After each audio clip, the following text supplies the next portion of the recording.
Is the Stranger Things series worth 35 hours of your life? Let's see. Let's.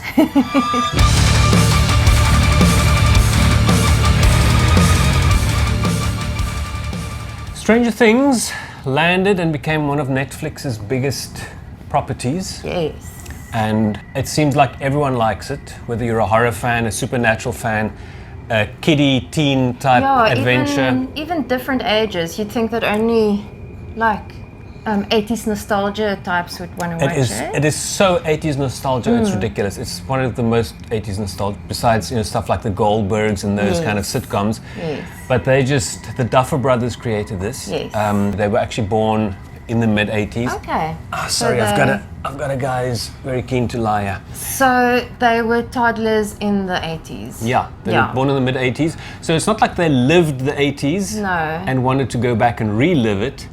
So I don't know if they just, where their fond experience or memories come from and how they decided to base this in the 80s. Because if it was set in the 70s, in the 90s, the 80s is like when everything happened. Yes, I think. Yes, and music-wise, everything. Yes. Okay, fashion was shit. But, no. Stuff like video games, movies. It was the decade of Steven Spielberg. Star Wars was in the 70s, but it's still it's got its big. It's still spilled over into the 80s. E.T. All those fun things. Back to the Future, everything was Ghostbusters. Yes. Ghostbusters. A lot of these things get referenced. Absolutely. There's so many references. Ghostbusters, they wear Ghostbusters outfit to a Halloween party. Yeah. This movie is filled with stuff. Yes. It is filled with 80s stuff. Yes. But so the Duffer Brothers, they did some short films and they did a feature film called Hidden, I think around 2011 or so. And then they got some writing production spots for M. Night Shyamalan's WAYWARD Pines. Oh, which was cool. That's another story. I got into it and then it sort of fell apart for me. And then after that they pitched Stranger Things and it ended up at Netflix and then it just blew up into what it is now. I'm sure it's probably one of Netflix, one of their biggest and most successful franchises. Yeah. And I also think because people that were kids in the 80s are now, approaching their 50s, in their 50s already. So it's super nostalgia. I mean, for me, just watching it, it's amazing. It just brings back so many memories. So you've got this bunch of friends, kids, on their BMX bikes. They play Dungeons and Dragons in the basement. It's like that little, almost like, it's got the Spielberg, Stephen King thing. Yes, it does. Like the Loser Club. Absolutely. Is it the Loser Club in It? Yes. The gang in It. Yeah. It's got this. It's a very, very cool mashup of Spielberg and Stephen King because it's got humor. It's got wise ass kids. Yes. Sort of kind of not. The Spielberg kids are always like kind of adult in a way. They're very sort of streetwise, although they're from this little town in Indiana. All the latchkid kids, they had to be. Yeah. So this story goes into supernatural horror, telekinesis come into it. So if Stephen King likes those kind of things. So they definitely reference them in many, many ways. And I think that adds that contributes to making it so successful. Absolutely, because all the successful elements are rehashed here. It starts but rehashed well, not just. Yeah. It starts in a little town in Indiana called Hawkins, and we've got our group of friends: Will, Dustin, Mike, and Lucas. And then we've got Will's older brother Jonathan. We've got Mike's older sister Nancy. And Will's mom. Yeah, Will's mom and Joyce. Played by an 80s icon. Hero, Old Winona Ryder. And it's a fantastic cast. And they started literally, 11 was 11. She was 11 years old when they started filming. 11 is the name of one of the characters. Yes. Who they encounter in the woods. Yes. And that's where this whole thing starts unfolding. Yeah. Where did she come from?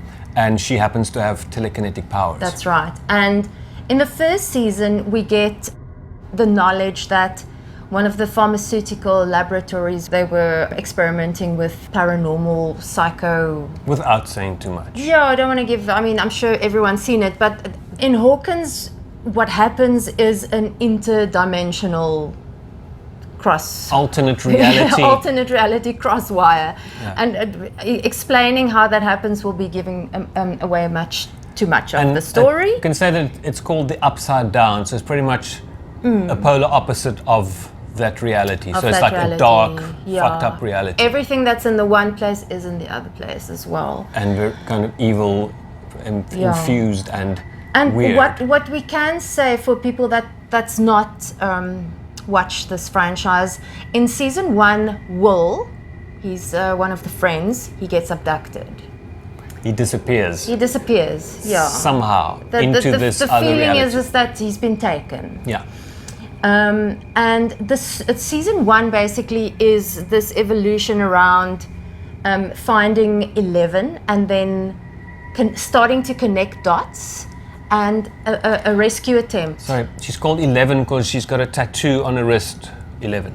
Yes, and number 11 is played by Millie Bobby Brown. And the whole season 1 revolves around basically getting Will back, without saying too much.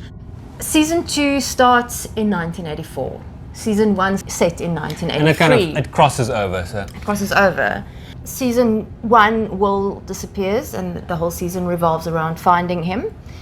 And you probably know that there are all kinds of monsters and stuff from the other dimension that ends up... That crosses over into real life Hawkins, yes. And they need to use 11 to help them because she's got special powers. Yeah, and she was able to connect some of the dots, herself and Mike.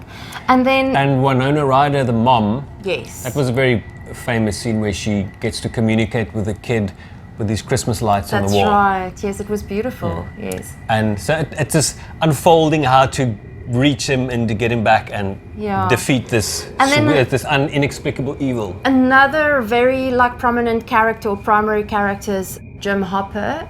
He's the sheriff of Hawkins, and he essentially sort of covertly adopts 11. Season 2, they think they've sorted the things out in terms of the dimensional issues, but it's clear that it's not. It was only the tip of the iceberg. Yeah. So this more gets explained on how this happened, why it happened. Yeah, we don't do any spoilers for that. So it is the second season.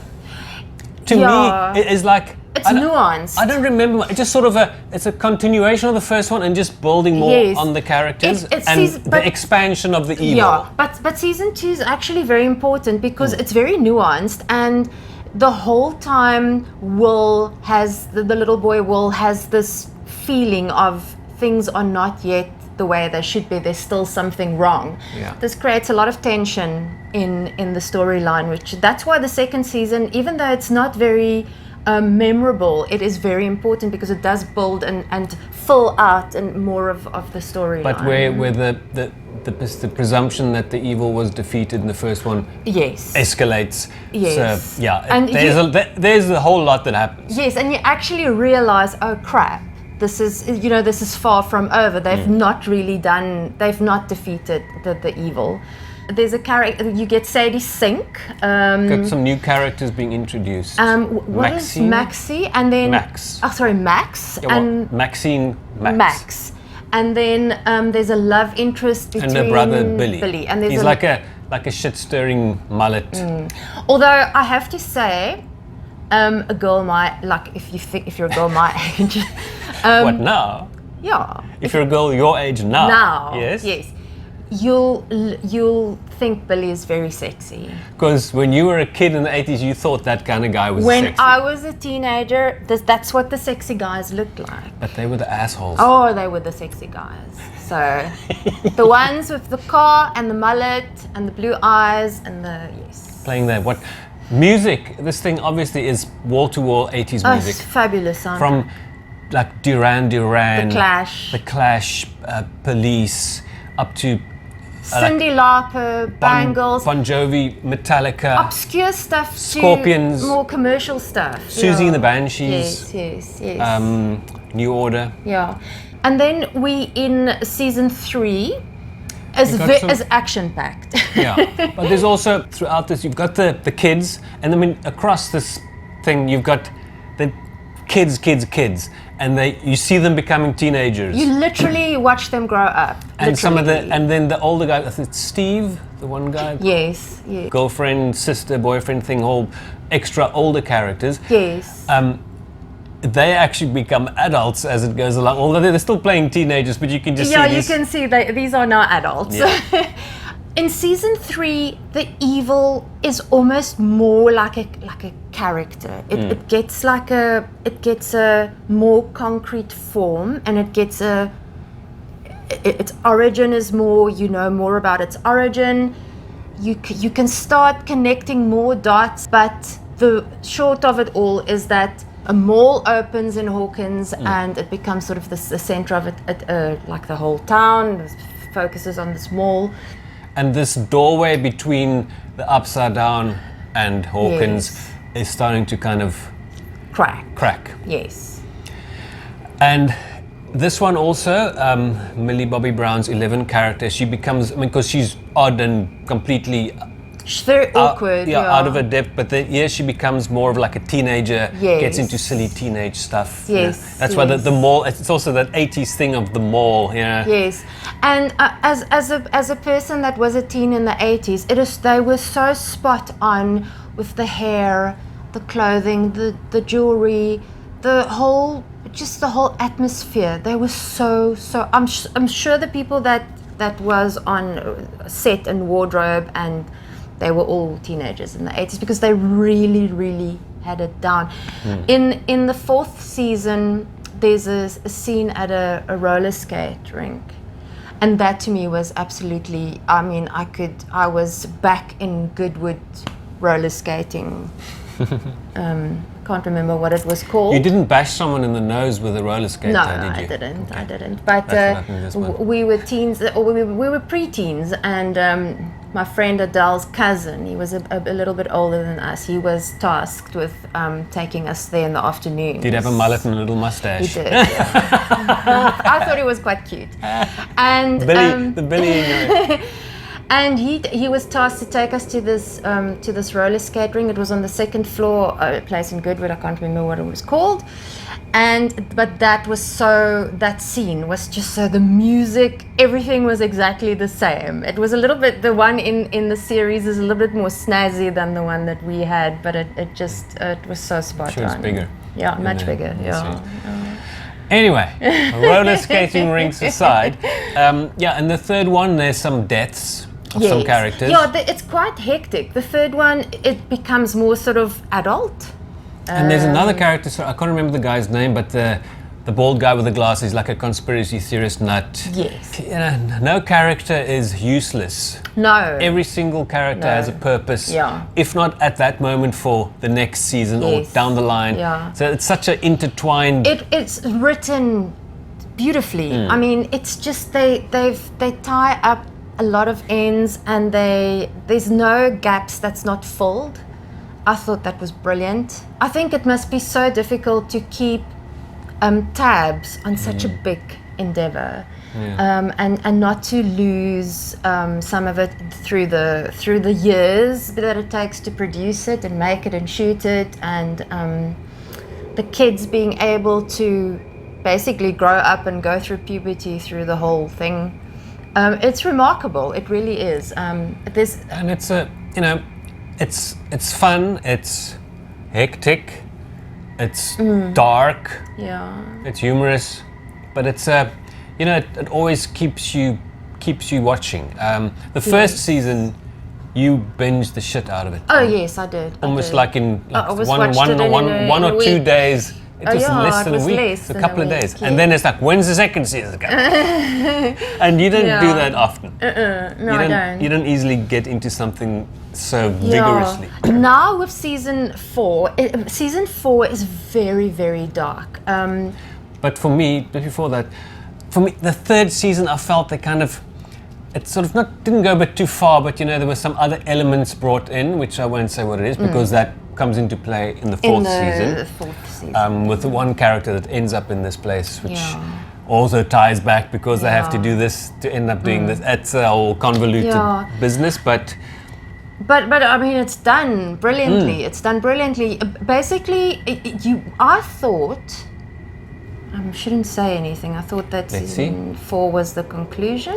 I was hoping season 4 would be the conclusion. This is spoiler alert. No, but you know, people they will want more of it. So it's not like season 4 is not the conclusion. It's not. I was expecting it to be, but but in season 4, the evil is we have now this evil personified. We know its origin, we know who it was, what it was, where it's from, and how it was created. And why it's able to infiltrate the way that it does.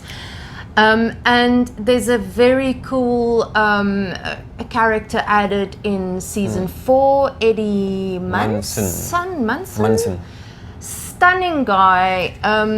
Loved his character. Like metalhead. Yes, the type. It's like kind of the metal season. The type I was friends with at school. And also, what coincidentally recently we watched the 3 Paradise Lost documentaries. Yes. About the West Memphis 3 that got accused of killing 3 kids because they liked metal music, and so there's satanic panic thing. Yes.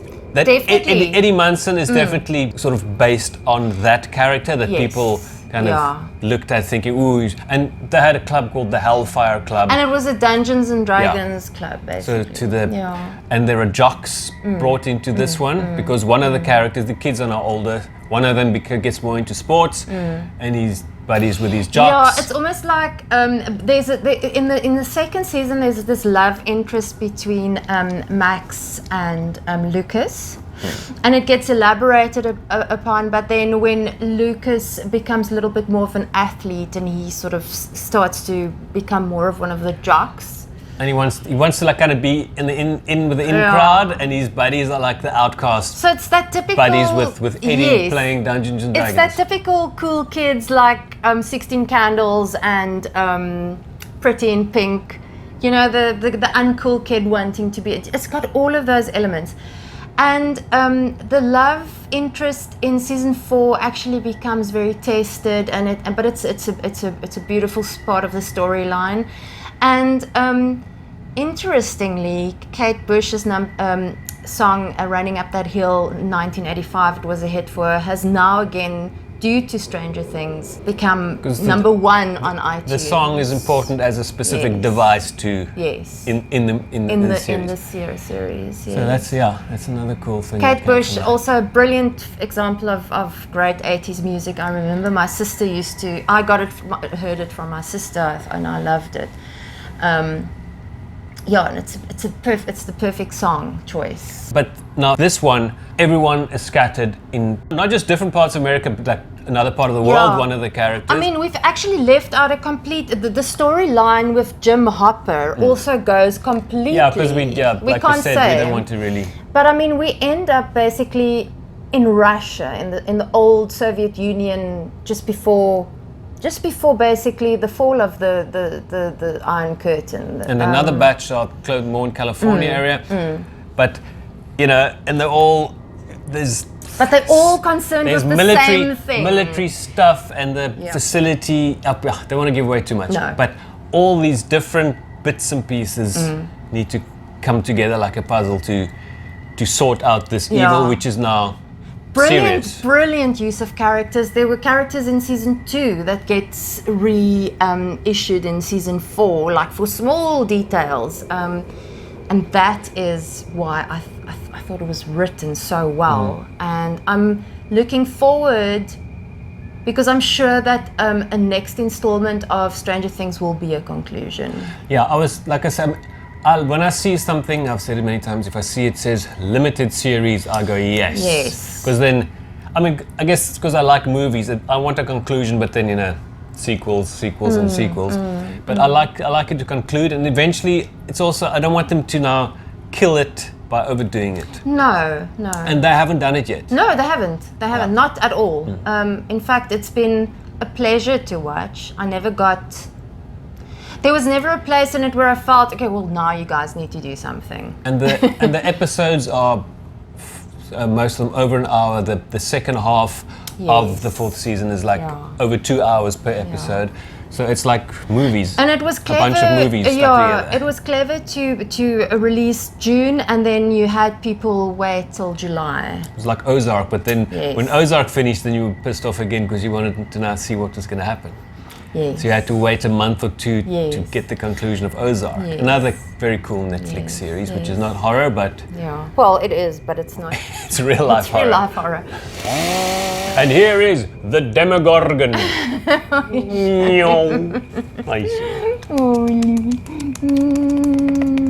Lipstick.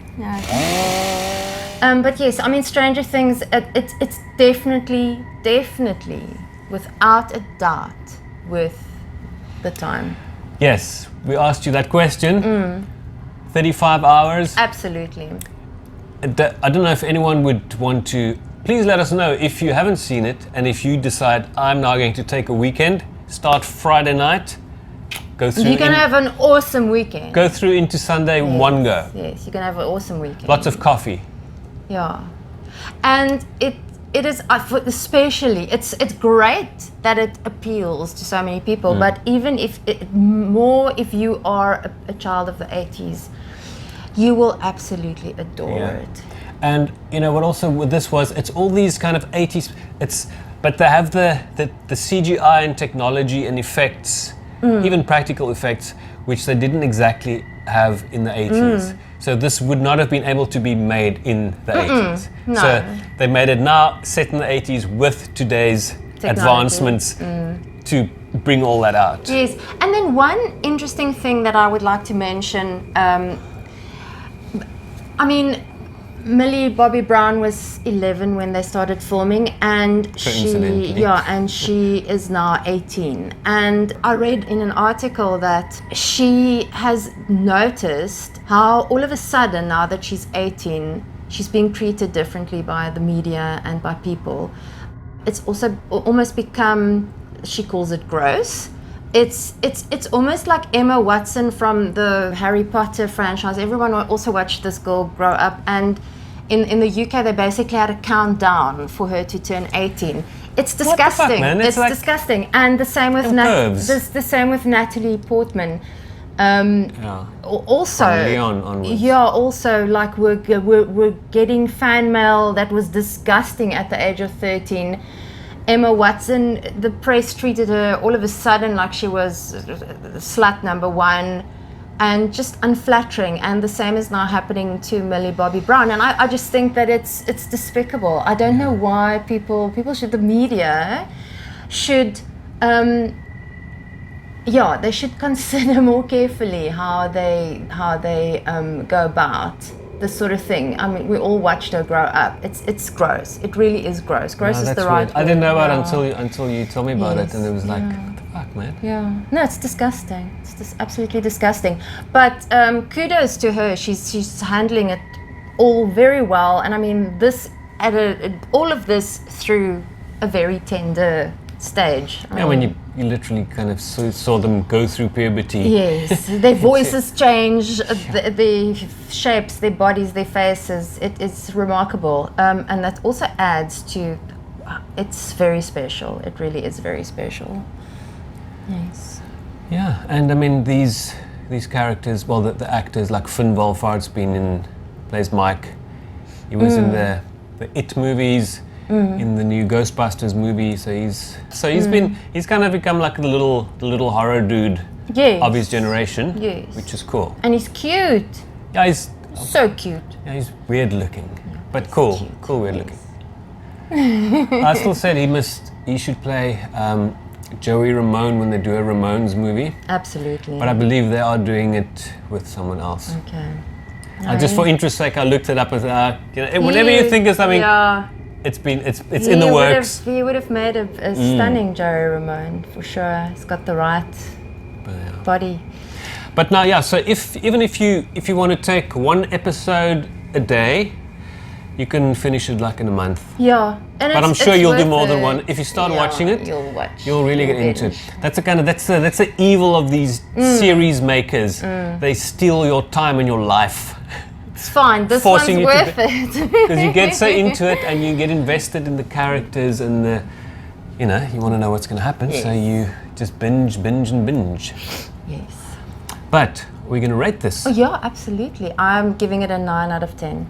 I'll give it an 8 because it's not perfect, but it's good. Oh, it's damn close to perfect. So an 8.5 for a series into its 4th season, because you know how quickly something can take a nosedive when they start screwing with it. Yes. I mean, one of my favorite series, Twin Peaks, the 2nd season, when I think David Lynch wasn't really involved that much, it kind of went a bit, it was still cool and strange, but it sort of went a bit lost some of its shine. But then when he came back with the 3rd one as a limited series, it was just back to brilliant. The new season of it was just awesome. Yes. Okay, well now we're talking about Twin Peaks. Now we can talk about whatever we like. Yes. And we will and we do and we shall. So 8.5 for Stranger Things, 4 seasons. I think that's a pretty good score. Yes, absolutely. And it's definitely worth your time. If you haven't subscribed yet, please do. Yes. It doesn't cost you anything. Comment. And tell us if you've watched Stranger Things, if you want to watch it now. And now if we've put you off. No, hell no. And do check out our store where you can get Horrorfest shirts and all kinds of stuff. Cool stuff. It's our Zazzle store. We've got the link down in the description and on the screen. But we have to go and do some more. But enjoy yourselves and go watch Stranger Things. Yes. Don't get lost in the upside down. Bye. Bye.